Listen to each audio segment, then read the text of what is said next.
আমি আসলে যেই মেসেজটা পেলে সবচেয়ে খুশি হই, আমি কোনো জিনিস শিখিয়েছি এটা কারো কাজে লেগেছে। আমি শিক্ষকতা কাজটাকে বেশ এনজয় করি। যেকোনো মানুষ একটা পজিটিভ ফিডব্যাক পছন্দ করে। একটা প্যাশন, একটা ডেডিকেশন কিন্তু থাকে। তো বাংলাদেশের অধিকাংশ পরিবারে হয়তো এইভাবে চিন্তা করবে যে হয়তো এগ্রিকালচারাল ইকোনমিক্সকে ওইভাবে প্রায়োরিটি দেবে না। বাট বিগত অনেক দশক ধরে আসলে ওই যে ৬০ এর দশক থেকে যেটা বলা হয় যে পৃথিবীতে এক ধরনের সবুজ বিপ্লব, গ্রিন রেভলিউশন।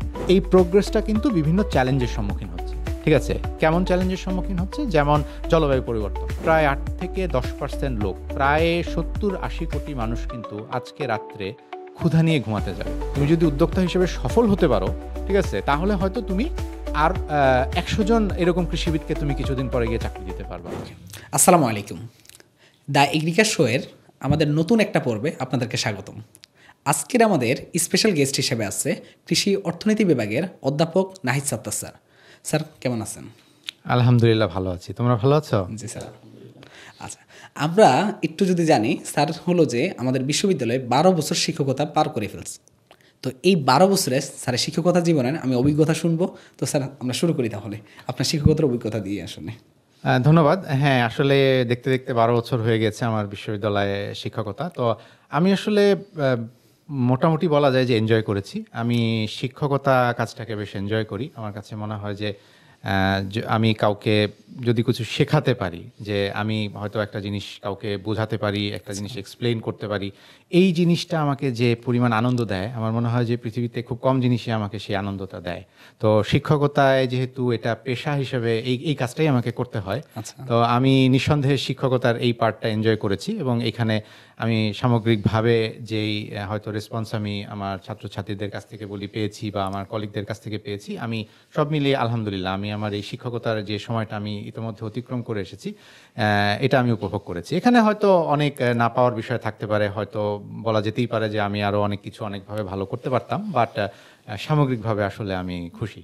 আচ্ছা স্যার, প্রথম কথা হলো যে আমি যখন প্রথম বর্ষে ছিলাম তখন আমাদের একটা আপনার কোর্সের মানে একটা সাবজেক্টের একটা কোর্স ছিল যে ইকোনমিক্সের। তো ওই কোর্সে মানে আমরা যখন টিচার খুঁজতেছিলাম তখন আমি একজনের বড় ভাইয়ের কাছ থেকে শুনছিলাম যদি নাহিদ সাত্তার স্যারের ক্লাস পাস তাহলে একদম ফাটাই ফেলবে। মানে তো এরকম অনুভূতিগুলো আপনার আসলে কেমন লাগে যখন এগুলো আসলে শুনতে পান বা এই জিনিসগুলো আসলে একটু যদি বলতেন। না, আসলে সত্যি কথা বলতে ভালো লাগে। মানে যেকোনো মানুষ একটা পজিটিভ ফিডব্যাক পছন্দ করে। এখন আমি জানি না যে ওই ছাত্র হয়তো কোন সেন্সে কথাটা বলেছে, বাট ডেফিনিটলি যখন ছাত্রছাত্রীরা অ্যাপ্রিশিয়েট করে যে হয়তো, যেহেতু আমি বলছিলাম যে এটা আমার জীবনের একটা গুরুত্বপূর্ণ অংশ। আমি টিচিংটা এনজয় করি এবং এটার পিছনে আসলে একটা প্যাশন, একটা ডেডিকেশন কিন্তু থাকে। এখানে একটা অনেক ধরনের স্যাক্রিফাইসও থাকে আসলে, যে এই মানে শিক্ষকতার যে পার্টটা, এটাকে ভালো করার জন্য, ভালো চেষ্টা করার জন্য। তো সেখানে যখন একটা পজিটিভ ফিডব্যাক আসে, যেকোনো স্টুডেন্ট যেকোনো উপায়ে যদি মানে এই মেসেজটা কনভে করতে পারে, যে আমি আসলে যেই মেসেজটা পেলে সবচেয়ে খুশি হই যে মানে আমি কোনো জিনিস শিখিয়েছি এটা কারো কাজে লেগেছে। এই জিনিসটা যদি আমি কখনো বুঝতে পারি, এটা যদি স্টুডেন্ট বলুক নাও বলুক, আমি যদি বুঝতে পারি জিনিসটা যে না, এই মেসেজটা তার কাছে গিয়েছে এবং এটা তাকে কাজে লাগিয়েছে, এটা তাকে হয়তো চিন্তা করতে শিখিয়েছে বা এটা কোনোভাবে তার চিন্তার বিকাশ ঘটিয়েছে, তখন আসলে এই বিষয়গুলো আমি উপভোগ করি। তো হ্যাঁ, এই ধরনের কমেন্ট অবশ্যই ভালো লাগে, এটা অস্বীকার করার সুযোগ নাই। না, অবশ্যই আমি তো এটার সাথে মানে খুবই মানে কি বলবো যে স্ট্রংলি ফিল করি যে এই আমাদের যে বিষয় কৃষি অর্থনীতি, এটা খুবই গুরুত্বপূর্ণ একটা বিষয়। আসলে আমি ব্যাপারটাকে এভাবে দেখি যে আমরা যদি কৃষি উন্নয়ন এইটাকে একটা সামগ্রিক একটা ফিল্ড হিসেবে মনে করি, তো এইটার একটা বায়োফিজিক্যাল পার্ট আছে, ওকে? যেখানে হয়তো ন্যাচারাল সায়েন্টিস্টরা এটা নিয়ে কাজ করছে, যে এটার যে ধরা যাক যে একটা নতুন জাতের একটা ধান লাগবে, আমার নতুন একটা মাছ উৎপাদনের একটা কৌশল লাগবে, একটা প্রাণী মানে লালন পালনের একটা কৌশল, বা হয়তো হতে পারে যে এটা কোনো একটা চিকিৎসার কোনো একটা কৌশল। এইটা একটা বায়োফিজিক্যাল একটা পার্ট আছে। আরেকটা পার্ট আছে যেটা হচ্ছে যে হিউম্যান ডিসিশন মেকিং এর সাথে সম্পর্কিত, ঠিক আছে? যে মানুষ আসলে কি ভাবছে। একটা প্রযুক্তি হয়তো বাজারে আছে, বাট থাকলেই যে মানুষ সেই প্রযুক্তিটা গ্রহণ করবে তা কিন্তু নট নেসেসারিলি ট্রু। এটা অনেক প্রযুক্তি বাজারে থাকে কিন্তু সেটা মানুষ গ্রহণ করে না। কোন পরিপ্রেক্ষিতে মানুষ হয়তো এটা গ্রহণ করতে পারে, বা এর আসলে সমস্যাটা কি, মানুষ কেন গ্রহণ করছে না, এটা আরো কিভাবে হয়তো এটাকে আরো মানে এটা কস্ট এফেক্টিভ করা যায়। তো এই বিষয়টা এই যে ইনস্টিটিউশনাল ফ্যাক্টর, এগ্রিকালচারাল ডেভেলপমেন্টের এই যে ইনস্টিটিউশনাল ফ্যাক্টর, এই যে হিউম্যান বিহেভিয়ারের যে ফ্যাক্টর, ঠিক আছে, যে একটা মানুষ আসলে কিভাবে কোন পরিপ্রেক্ষিতে কি ধরনের সিদ্ধান্ত নেয়, তার তার অর্থটা সে কোথায় খরচ করতে চায়, কেন খরচ করতে চায়, কি করলে খরচ করবে, কি করলে খরচ করবে না, কি করলে সে একটা প্রযুক্তি ইনভেস্ট করবে, কি করলে সে করবে না। তো আমরা এগ্রিকালচার ইকোনমিক্স তো এই বিষয়গুলো নিয়ে ডিল করি। তো এটা তো ডেফিনেটলি একটা ফ্যাসিনেটিং সাবজেক্ট। আমার কাছে মনে হয় যে তুমি যেটা বলছো এটা আসলে এটা সত্য। বাংলাদেশের অধিকাংশ পরিবারে হয়তো এইভাবে চিন্তা করবে যে হয়তো এগ্রিকালচারাল ইকোনমিক্সকে ওইভাবে প্রায়োরিটি দেবে না, বাট এর বাইরেও আছে অনেকেই হয়তো এই সাবজেক্টটাকে মানে গুরুত্বপূর্ণ মনে করে। আমি কিন্তু ফার্স্ট চয়েস দিয়ে এই সাবজেক্টে ভর্তি হয়েছিলাম এবং আলহামদুলিল্লাহ আমি এই ডিসিশনটা আমি রিগ্রেট করি না। আই এম হ্যাপি যে আই ডিড দ্যাট। সো আমার কাছে মনে হয় যে এই সাবজেক্টটা আসলে খুবই গুরুত্বপূর্ণ। আচ্ছা স্যার, মানে বিশ্বের মধ্যে কৃষির তো দিনে দিনে প্রসারটা ছড়িয়ে যাচ্ছে, তো আসলে এই যে কৃষির যে প্রসারটা ছড়াচ্ছে এটার পিছনে মূল কারণটা কি আপনার কাছে কি মনে হয়? আসলে কৃষি আমরা বৃহত্তর অর্থে যদি চিন্তা করি, কৃষির মধ্যে ক্রপ সায়েন্স থেকে শুরু করে লাইফ স্টক বা মানে পশু চিকিৎসা বা ফিশারিজ সব কিছু, ফরেস্ট্রি সব কিছু মিলিয়ে, কৃষি অর্থনীতি, ইঞ্জিনিয়ারিং সব কিছু মিলিয়ে যদি চিন্তা করি, এটা তো একটা অত্যন্ত গুরুত্বপূর্ণ সাবজেক্ট। এটা একটা খুবই ভাস্ট একটা সাবজেক্ট। মানে কৃষি তো আসলে শুধু একটা বিষয় না, ঠিক আছে। কৃষি হচ্ছে একটা অ্যাপ্লাইড ফিল্ড, যেখানে আসলে সায়েন্সের যতগুলো শাখা আছে সবগুলোর এখানে ব্যবহার আছে, ঠিক আছে।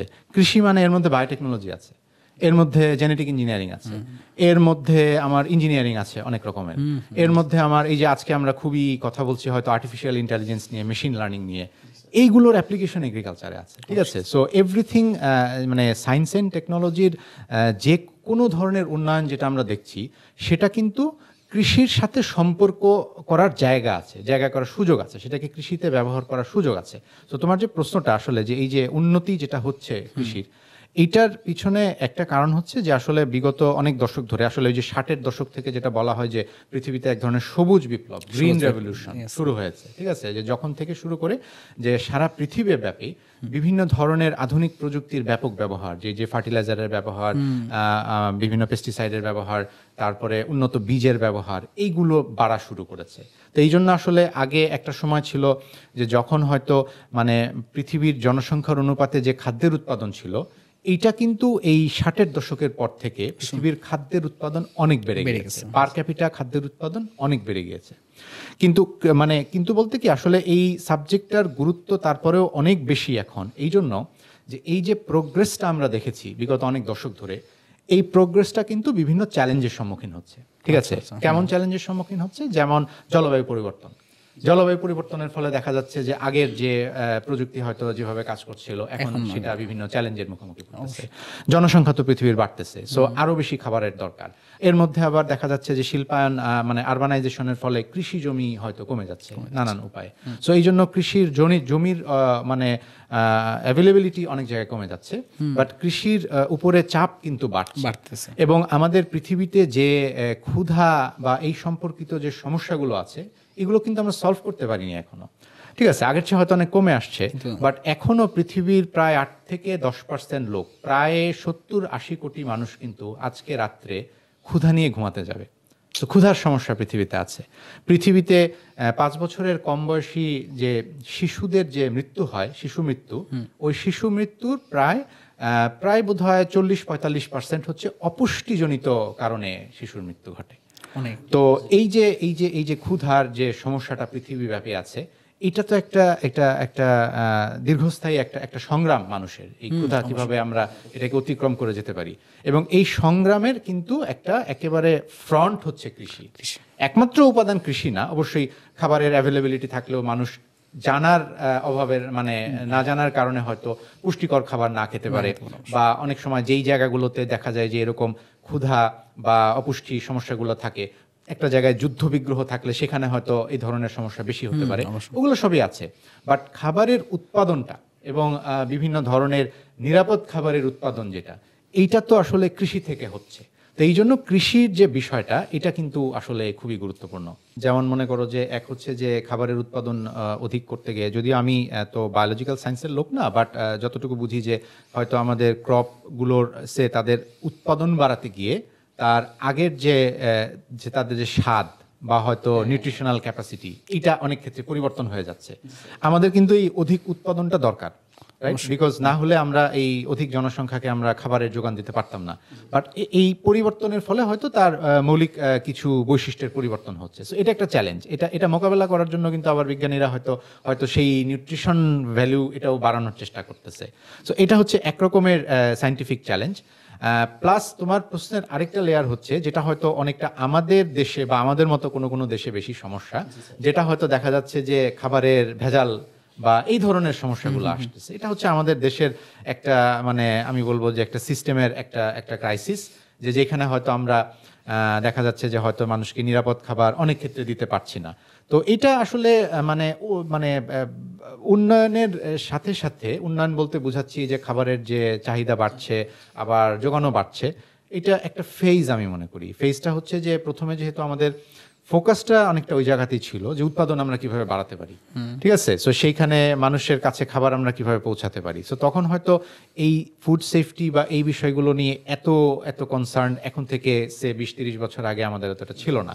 বাট এখন যখন আমরা দেখছি যে আমাদের খাবারে অ্যাডাল্টারেশন হচ্ছে, এটার আবার হেলথ ইমপ্লিকেশন আছে, ঠিক আছে? এই ধরনের খাবারের ফলে হয়তো আমরা ক্ষতিগ্রস্ত হচ্ছি, আমাদের পরবর্তী প্রজন্ম যারা শিশু যারা তারা অনেক বেশি ক্ষতিগ্রস্ত হচ্ছে। তো এগুলো আবার মোকাবেলা করার চেষ্টা করা হচ্ছে।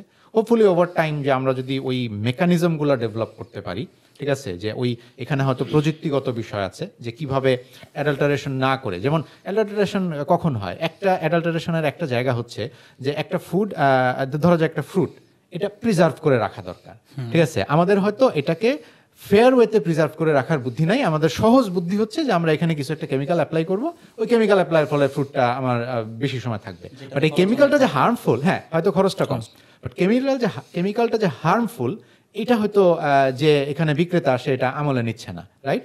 সো এখানেও কিন্তু অর্থনীতির বিষয় আছে, যে আমরা হয়তো এখানে প্রযুক্তির বিষয় আছে, যে কিভাবে হয়তো আমরা এই ধরনের টেকনোলজি আমাদের থাকবে যেখানে আমরা ওই ফুডটা প্রিজার্ভ করতে পারবো। এখানে ইকোনমিক্স আছে, যে সেই টেকনোলজিটা মানুষের কাছে অ্যাক্সেসিবল হচ্ছে কিনা, তার জন্য কস্ট এফেক্টিভ হচ্ছে কিনা, বা সে ওই টেকনোলজিটা মানুষের জন্য ক্ষতিকর, ওইটার থেকে তাকে বিরত করতে আমরা বাধ্য করতে পারতেছি কিনা। আইনের বিষয় আছে এখানে, ঠিক আছে? যে না, একজন ব্যবসায়ী যদি কোনো অ্যাডাল্টারেটেড ফুড বিক্রি করে, তার ব্যবসা ওখানে শেষ। আমরা যদি এটা করতে পারি তাহলে হয়তো আমরা এইগুলা এনশিওর করতে পারবো। সো আই থিঙ্ক এটা আসলে একটা প্রসেস, তো যে একদিনে সব সমস্যার সমাধান হবে না।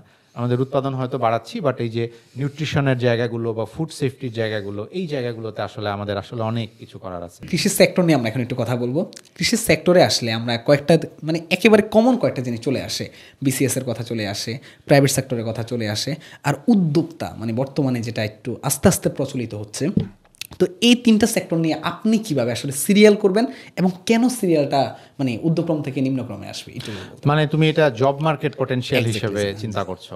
তো আমি যদি জব মার্কেট পটেনশিয়াল হিসেবে চিন্তা করি, সবেরই আসলে গুরুত্ব আছে আলাদা আলাদা ভাবে। মানে র্যাঙ্কিংয়ে পরে যাই, আগে যদি আমি এই সেক্টরগুলোকে ইভ্যালুয়েট করি, আমি তো আসলে আরো কিছু যোগ করবো তোমার, যোগ করবো এরকম যে আমরা যখন কৃষিবিদ তৈরি করছি, ঠিক আছে, আমাদের যারা কৃষিবিদ, এখানে বৃহত্তর অর্থে কৃষিবিদ, কৃষির যে সকল শাখা প্রশাখার মধ্যে থেকে যারা তৈরি হচ্ছে, তো তাদের মধ্যে একটা বড় অংশ কিন্তু আসলে আমরা এক্সপেক্ট করব যে তারা একাডেমিয়ায় যাবে। ওকে, যে তারা হয়তো শিক্ষা গবেষণা, তারা হয়তো গবেষক হয়ে আরো ভালো ভালো প্রযুক্তি উদ্ভাবন করবে, তারা শিক্ষক হয়ে হয়তো নতুন প্রজন্মের কৃষিবিদ তারা তৈরি করবে। তো এটাও কিন্তু একটা ফিল্ড, একটা জব মার্কেটের একটা ফিল্ড। সো যারা আসলে এই ফিল্ডে এসে যারা খুব প্যাশন ফিল করে যে না, আমি আমি আমি আমি এই কৃষি নিয়ে পড়াশোনা আমি পছন্দ করি, এবং এখানে একজন শিক্ষক বা গবেষক হওয়ার জন্য যে ডেডিকেশনটা আমার দেওয়া দরকার, এটা আমি দিতে পারবো। সো তারা ওইটা তারা পার্সু করতে পারে। So this is definitely A respectable field, এবং একটা মানে পৃথিবীতে একটা রিয়েল একটা ইম্প্যাক্ট রাখার একটা জায়গা কিন্তু এটা, যে কৃষি গবেষণা বা কৃষি শিক্ষার মাধ্যমে।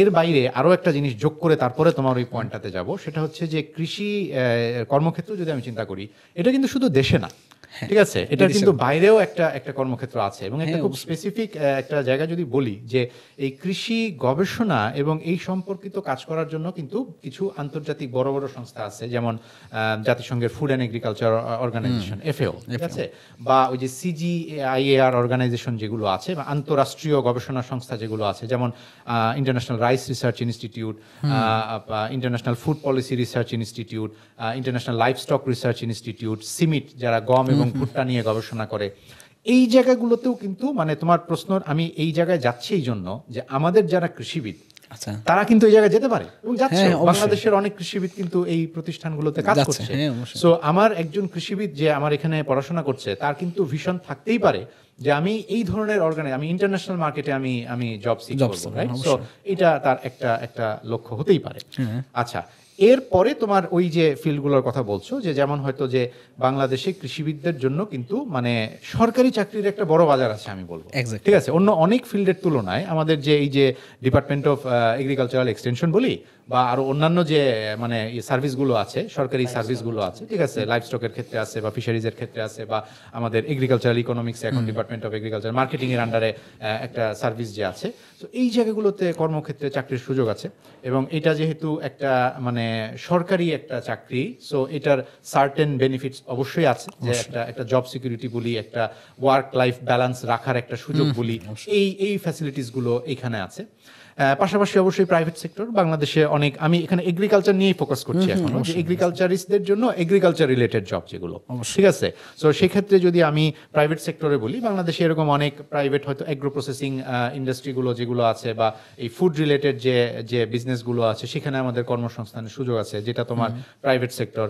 এটা যদি আমি বলি, এর বাইরে আরেকটা তোমার প্রশ্নের মধ্যে বোধহয় আরেকটা সেক্টর ছিল কোনোটা, স্যার উদ্যোক্তা ছিল। উদ্যোক্তা, এন্টারপ্রেনার, খুবই খুবই গুরুত্বপূর্ণ। এটা হচ্ছে যে আমি একজন যদি মনে করে যে আমি কৃষি মানে পড়তেছি, আমি তো চাকরি করব না, আমি নিজেই একটা উদ্যমী হয়ে আমি একটা ব্যবসা, এই রিলেটেড কোনো একটা ব্যবসা শুরু করতে চাই, তো তাহলেও কিন্তু এই ধরনের মানে উদ্যোগী যদি কেউ থাকে, ঠিক আছে, তাহলে কিন্তু সে এই সেক্টরেও যেতে পারে।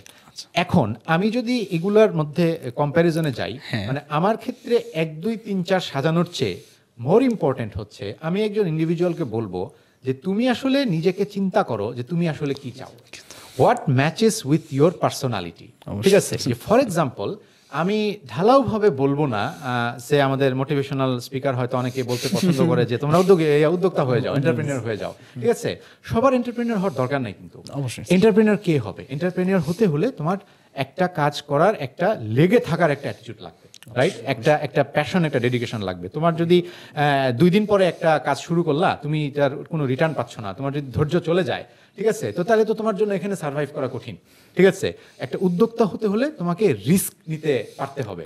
You have to take the risk and you have to pursue a goal with passion and dedication, ঠিক আছে। তোমার কর্মঘণ্টা কিন্তু তাহলে 9টা 5টা হবে না, তোমার কর্মঘণ্টা হবে 24 ঘন্টা। রিমেম্বার দিস, যে তুমি যদি একজন উদ্যোক্তা হিসেবে সফল হতে চাও, তুমি এটা করবা। বেনিফিটটা কি? বেনিফিট এটা কিন্তু হাই রিওয়ার্ড, ঠিক আছে। তুমি যদি উদ্যোক্তা হিসেবে সফল হতে পারো, ঠিক আছে, তাহলে হয়তো তুমি আর 100 জন এরকম কৃষিবিদকে তুমি কিছুদিন পরে গিয়ে চাকরি দিতে পারবা। So that is the reward you can get, high risk high reward, right? So তুমি যদি if you belong to that personality category, so you pursue entrepreneurship. এটা মানে তুমি যদি চাও, এটা তুমি পারবা, এটা সমস্যা না। তুমি যদি মনে করো যে তুমি একটু সেফ একটা জব তুমি চাও, ঠিক আছে, যে তোমার এত বড় মানে উদ্যোক্তা হওয়ার দরকার নাই, মানে আমি রিস্কে যাব না, তুমি 9টা 5টা একটা জব করতে চাও, তুমি খুব বড় রিস্ক নিবা না, তারপরেও হয়তো তুমি কোনোভাবে কৃষিবিদ হিসেবে তুমি দেশের সেবা করতে চাও, তুমি বিসিএস দিয়ে সরকারের যে কৃষিভিত্তিক যে সেক্টরগুলো আছে ওইখানে তুমি যেতে পারো, অসুবিধা নাই। There is enough opportunity to contribute for the country in those opportunities. তুমি যদি একটু মানে আমি বলবো যে আরেকটু বেশি পরিশ্রমী হও, আর একটু বেশি তুমি হয়তো ডেডিকেশন বা একটু প্যাশন হয়তো তোমার কাজের প্রতি আছে বলে মনে করো, বা হয়তো তুমি মনে করো যে তুমি মানে in a very legal way তুমি হয়তো আর একটু বেশি ইনকাম তোমার দরকার। আমাদের সরকারি চাকরিগুলোর বেতন খুব বেশি না, ঠিক আছে। তো তুমি যদি মনে করো যে আর একটু হাই ইনকাম একটা অ্যাভিনিউতে তুমি যেতে চাও, তোমার লাইফস্টাইল মেনটেন করতে এটা লাগবে, so you go to the private sector. Okay, যে ওখানে তোমার হয়তো একটু বেশি পরিশ্রম করতে হবে, বাট তুমি ওইখানে তুমি যেতে পারো, ঠিক আছে। হয়তো তুমি আই হোপ যে তুমি একটু ইনিশিয়ালি হয়তো হবে না, but eventually you can get somewhere better, ঠিক আছে। আবার ওটা হয়তো একেবারে উদ্যোক্তা হওয়ার মতো রিস্ক তোমাকে নিতে হচ্ছে না, ঠিক আছে, যে একটা উদ্যোক্তার যে রিস্কটা হয়তো একেবারে ডে 1 থেকে নিতে হবে, এটা হয়তো তোমার ডে 1 থেকে ওইভাবে নিতে হবে না। So if that is your goal, you can pursue that. আর আগের প্রথমের ওগুলা বলছিলাম যে তোমার যদি একেবারে বিষয়বস্তুর উপরে খুবই ডেডিকেশন থাকে, ঠিক আছে, খুবই ডেডিকেশন মানে একেবারে ইনসেইন কিছু থাকতে হবে এরকম আমি বলছি না, বাট তুমি যদি একটু প্যাশনেট থাকো এবং তোমার যদি মনে হয় যে না তুমি যে ফিল্ডে whatever that field is, এইটাকে তুমি আরেকটু অ্যাডভান্স করতে চাও, ঠিক আছে, you should become a researcher, ঠিক আছে, or you should become a teacher to transfer the knowledge that is there to the next generation, ঠিক আছে। সো আমার কাছে মনে হয় যে এটা this relates more to what your personality type is, what your goal in life is, ঠিক আছে। সো আমি আসলে এই প্রশ্নটার উত্তর এইভাবে দিতেই বেশি না অবশ্যই এখানে আমি একটু অ্যাড করব, সেটা হলো যে এই যে বাইরের যে কথাটা আসছে, আমার কাছে এখন বর্তমানে যেটা মনে হয় কি স্যার, মানে আমাদের কৃষি বিশ্ববিদ্যালয়গুলোর চাইতে কৃষি বিশ্ববিদ্যালয়ের বাইরে যারা আছে তারা এই কৃষি সেক্টরে মানে মাঠ পর্যায়ে কাজ করতে বেশি স্বাচ্ছন্দ্য বোধ করতেছে। আপনি এটা খেয়াল করছেন কিনা জানি না, মানে আমি উদ্যোক্তার ইয়াতে যাব, মানে আমি ইয়াতে যাচ্ছি না যে রিসার্চ বা এই সেক্টরটাতে যাচ্ছি না, আমি উদ্যোক্তার পয়েন্টটাতে আসতেছি। জানি উদ্যোক্তা হওয়ার ক্ষেত্রে আমাদের কৃষি বিশ্ববিদ্যালয় মানে গ্রাজুয়েটদের চাইতে আমার কাছে মনে হয় যে বাইরের মানুষটা বেশি আগ্রহী হচ্ছে। এই পয়েন্টটা মানে আমার কাছে মনে হয় যে দুটো প্রশ্ন রিলেট করা সম্ভব। আমার কাছে মনে হয়, আমার কাছে ঠিক ওইভাবে ডাটা নাই যে লার্জ স্কেলে বাইরের যারা আছে তারা কি কৃষি উদ্যোক্তা হওয়ার ব্যাপারে আগ্রহী হচ্ছে কিনা, বাট আমি এটা দেখেছি যে হচ্ছে, যে এখন অনেক বড় বড় মানে ইন্ডাস্ট্রিয়ালিস্টকেও আমরা দেখতেছি যে কৃষিতে আগ্রহ প্রকাশ করছে, ঠিক আছে। তাদের আগ্রহের কারণটা কি, বিকজ কৃষির এই যে এগ্রো প্রসেসিং সেক্টর যেটা, এটা কিন্তু বাংলাদেশের যত মানে বিজনেস সেক্টর আছে, যত মানে ইয়ে আছে, তার মধ্যে সবচেয়ে বেশি ভ্যালু এডিশন হয় যে এরকম সেক্টরগুলো, তার মধ্যে একটা। ভ্যালু এডিশন বলতে কি বোঝাচ্ছে, যে যে কোনো একটা বিজনেসে কিছু ইনপুট দেওয়া হয় এবং তারপরে ওখান থেকে কিছু আমরা আউটপুট পাই। সো এবং ইনপুটের ভ্যালু এবং আউটপুটের ভ্যালুর যে পার্থক্যটা, এটা হচ্ছে ওই বিজনেসের ভ্যালু এডিশন। সো এখানে কিন্তু এগ্রো প্রসেসিংয়ে কিন্তু very high level of value addition হয়। সো এই অপরচুনিটিটাকে যারা দেখতে পাচ্ছে, ঠিক আছে, তারা কিন্তু এখানে ইন্টারেস্টেড হচ্ছে। সে কৃষি গ্রাজুয়েট হোক, নন কৃষি গ্রাজুয়েট হোক, সে কিন্তু এই অপরচুনিটিটা দেখে এখানে আগায় যাচ্ছে, ঠিক আছে। আমরা অনেক সময় এই অপরচুনিটিটা রেকগনাইজ করতে চাই না। আমরা অনেক সময় আমাদের ন্যারেটিভগুলো এমন হয়ে গেছে যে অ্যাজ ইফ যে কৃষি ব্যবসায় যারা আছে তারা হয়তো আমরা ওই যে মধ্যস্বত্বভোগী একটা টার্ম বলতে পছন্দ করি এবং খুব নেতিবাচকভাবে এই জিনিসটাকে দেখতে মানে চাই, ঠিক আছে। বাট এইখানের যে বিজনেস অপরচুনিটিটা, এটা অনেক সময় আমরা রেকগনাইজ করি না। তো আমার মনে হয় যে বাইরের যারা মানে বাইরে থেকে যারা কৃষিতে আসতেছে, তারা হচ্ছে ওই অপরচুনিটিটা রেকগনাইজ করেছে বলে আসতেছে।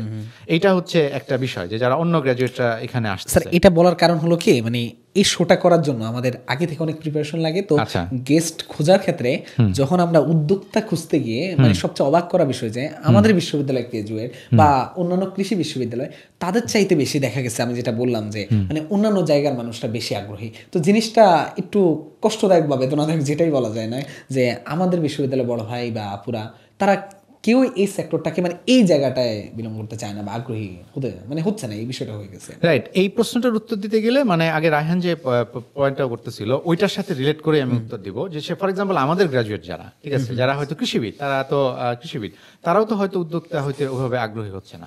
এইটার একটা দিক আমি বলবো যে আমরা হয়তো আমাদের এডুকেশন সিস্টেমে, এটা সব সাবজেক্টের ক্ষেত্রেই সত্য, বিষয়ের প্রতি যে একটা প্যাশন, এটা আমরা তৈরি করতে পারছি না।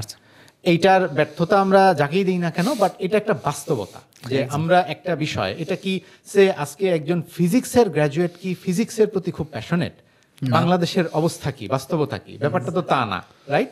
সো কৃষির ক্ষেত্রেও তাই, যে আমরা হয়তো, আমি এখানে অনেক কথা বলতে পারি, বাট আমি জানি না যে আমাদের হয়তো অনেক স্টুডেন্ট এই কথাটা শুনছে, সো সে কি কালকে থেকে তার সাবজেক্টে খুব বেশি প্যাশনেট হয়ে যাবে। আই হোপ এটা তাকে প্রভাবিত করবে, বাট এই পরিবর্তনটা কিন্তু রাতারাতি হবে না, বিকজ এটার একটা বৃহত্তর একটা আর্থসামাজিক একটা প্রেক্ষাপট আছে, যে সে মানুষ কেন উদ্যোক্তা হতে চাচ্ছে, উদ্যোক্তা হতে চাচ্ছে না, রাইট। সো তুমি যেটা আগে বলছিলা যে হয়তো সবাই তো চাকরি পাবে না, সো উদ্যোক্তা হতে চায় না কেন। তো উদ্যোক্তা হতে মানে ওই যে আমি আগে বলছিলাম যে এখানে রিস্ক টেকিং এর একটা ব্যাপার আছে, ঠিক আছে। আমরা সামাজিকভাবে হয়তো, আমরা কালচারালি হয়তো ওই ধরনের রিস্ক টেকিং এ অভ্যস্ত না, এবং বাংলাদেশে কিন্তু বিজনেস আসলে রিস্কি, ঠিক আছে। পৃথিবীর compare to most of the countries of the world, বাংলাদেশে কিন্তু বিজনেস কাজটা আসলে রিস্কি। সেই রিস্কটা কিন্তু সবাই নেবে না, এই রিস্কটা আসলে তারই নেওয়া উচিত। আমি আমার আগের কথাও যেটা বলতেছিলাম, যে যার ওই প্যাশনটা আছে, ঠিক আছে, তো সেই প্যাশনটা হয়তো আমরা আসলে আমাদের স্টুডেন্টদের মধ্যে, আমাদের গ্র্যাজুয়েটদের মধ্যে ওইভাবে উদ্যোগ করতে পারছি না, ওই অপরচুনিটিটা তাকে দেখাতে পারছি না, যে তুমি এখানে একজন মানে স্যালারিড এমপ্লয়েড হওয়ার চেয়ে তুমি যদি আজকে একজন এন্টারপ্রেনিয়র হও, এগ্রিকালচারাল এন্টারপ্রেনিয়র হও, তাহলে যে এটা তোমার জন্য you can get somewhere very far এই আগ্রহটা বোধহয় আমরা এখনো জাগাতে পারিনি। শুধু একটা জায়গা না, মানে এর মাধ্যমে আরো 100 জন মানুষের সাথে সংযুক্ত হচ্ছে, মানে একজন উদ্যোক্তারা যখন সে একটা কর্মক্ষেত্র তৈরি করবে। এখানে স্যার আপনি যে বললেন যে আসলে আমাদের এই জিনিসটা আমরা তৈরি করতে পারিনি, তাহলে আমার কাছে একটা প্রশ্ন জাগে যে আমাদের একাডেমিক যে পড়াশোনা আছে এটার মানে কিছুটা, বা আপনি যদি বলতে আগ্রহী হন, মানে কোনো পরিবর্তন আনা কি যায় কিনা, বা আদৌ সম্ভব কিনা যে এই জায়গাটায় তাহলে অনেকে আগ্রহী হবে, মানে এটা আমাদের একাডেমিক পড়াশোনা কিভাবে আমরা পরিবর্তন। এগ্রিকালচার মার্কেটিং তো আমাদের আছে, ফ্যাকাল্টির একটা হ্যাঁ, সাবজেক্ট, subject এবং আছে। আমাদের ধরো একটা বিভাগই আছে agri business and marketing. So subject হিসেবে আছে, সাবজেক্ট হিসেবে আমরা পড়াচ্ছি। But I think rather Arafat যে প্রশ্নটা করছে এটা কিন্তু কঠিন প্রশ্ন একটা, ঠিক আছে? মানে এই প্রশ্নের অ্যাবসলিউট কোনো আনসার আমি এখানে দিয়ে যাব এরকম হয়তো আমি বলছি না, বাট আমি অ্যাজ এ টিচার আমার হয়তো আমার রিফ্লেকশনটা আমি জানাতে পারি যে আমি এটাই শুনতে বিষয়টাকে চাচ্ছিলাম এইভাবে দেখি। আসলে এইখানেও মানে ব্যাপারটা হচ্ছে কি যে এটা তো একটা সাবজেক্ট থাকা না থাকার বিষয় না, যে আমার এই সাবজেক্টটা থাকলেই আমি, অনেক সাবজেক্টই তো আমরা পড়ি, সবকিছুকে আমরা মাথায় নিতে পারি, যে এটা আমাদের চিন্তার পরিবর্তনের একটা বিষয়, ঠিক আছে? এবং অ্যাডিশনালি মানে হ্যাঁ, মানে তার মানে আমি বলছি না যে আমাদের কোথাও কোনো পরিবর্তনের সুযোগ নাই।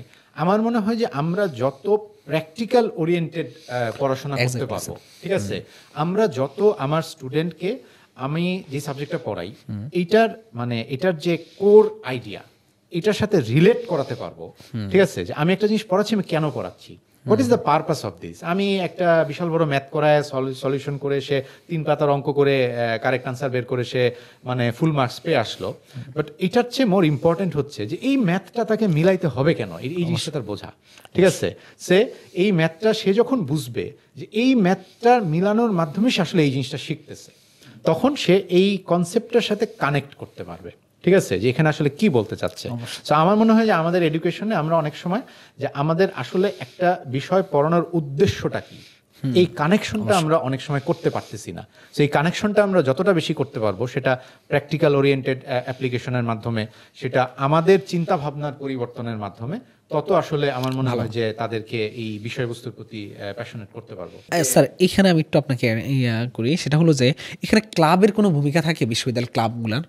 আমি মনে করি থাকে, ঠিক আছে, যে থাকে এই জন্য যে বিকজ ওই জায়গাগুলোতে এগুলোর প্র্যাকটিস গ্রাউন্ড, ঠিক আছে, যে বিকজ তুমি আজকে বিভিন্ন ধরনের যে বিশ্ববিদ্যালয়ের যে সংগঠনগুলো আছে তারা কি করে, তারা বিভিন্ন ধরনের প্রোগ্রাম করে। সো এই যে লিডারশিপের কথা বলতেছি, ঠিক আছে, so how do you grow leadership, ঠিক আছে? সো লিডারশিপ তো তুমি সে তোমার ক্লাসরুম থেকে নাও হতে পারে, তুমি যদি ক্লাসে সিআর হও তাহলে হতে পারে, নাও হতে পারে, ঠিক আছে? সো ওইটা ওইভাবে হয়তো এটা প্র্যাকটিস গ্রাউন্ড তুমি ওখানে নাও পেতে পারো।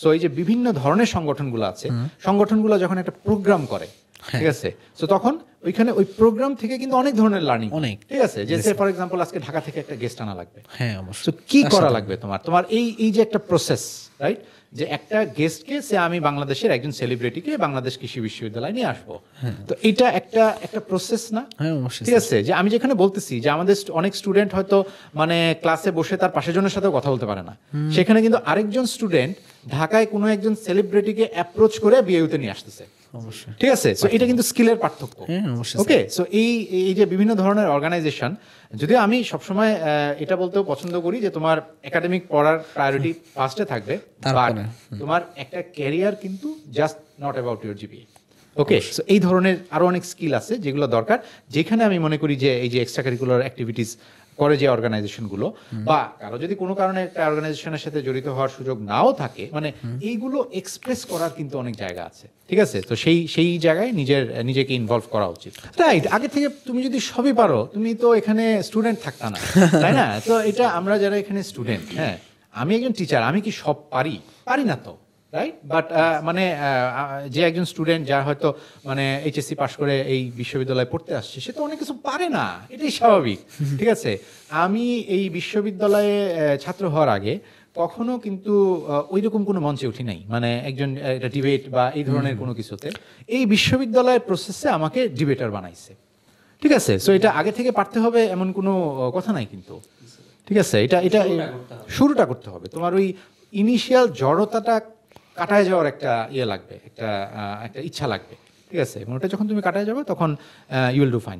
স্যার এবার আরেকটা ইয়াতে আসি, যেহেতু আপনাকে কাছে পেয়েছি বলতে গেলে শোতে পেয়েছি, সেহেতু মানে এই প্রশ্নটা এই জিনিসটা করবোই, সেটা হলো যে ছাত্র শিক্ষক বিশ্ববিদ্যালয়ে যে একটা সম্পর্ক বা সুসম্পর্ক বজায় রাখা। আমি হয়তো প্রশ্নটাই করি, হ্যাঁ হ্যাঁ, যে হ্যাঁ, তুমি হ্যাঁ, যে অবশ্যই, প্রশ্নটা অবশ্যই, করতে পারলা না, এটা হচ্ছে যে ছাত্র শিক্ষক সম্পর্ক আরো বেটার করা যায় কিনা। Exactly, ঠিক আছে, so I think about that way, because ছাত্র শিক্ষক সম্পর্ক তো অনেক ক্ষেত্রে ভালো। ঠিক আছে, আমি অ্যাজ এ টিচার আমার পার্সপেক্টিভ থেকে দেখতেছি যে আমার এই বিশ্ববিদ্যালয়ের অনেক ছাত্রছাত্রীর সাথে খুবই ভালো সম্পর্ক আছে, এবং আমি যে তাদের কাছ থেকে যে রেসপেক্ট বলি, যে ভালোবাসা বলি, যেটা আমি পাই, I am happy with that.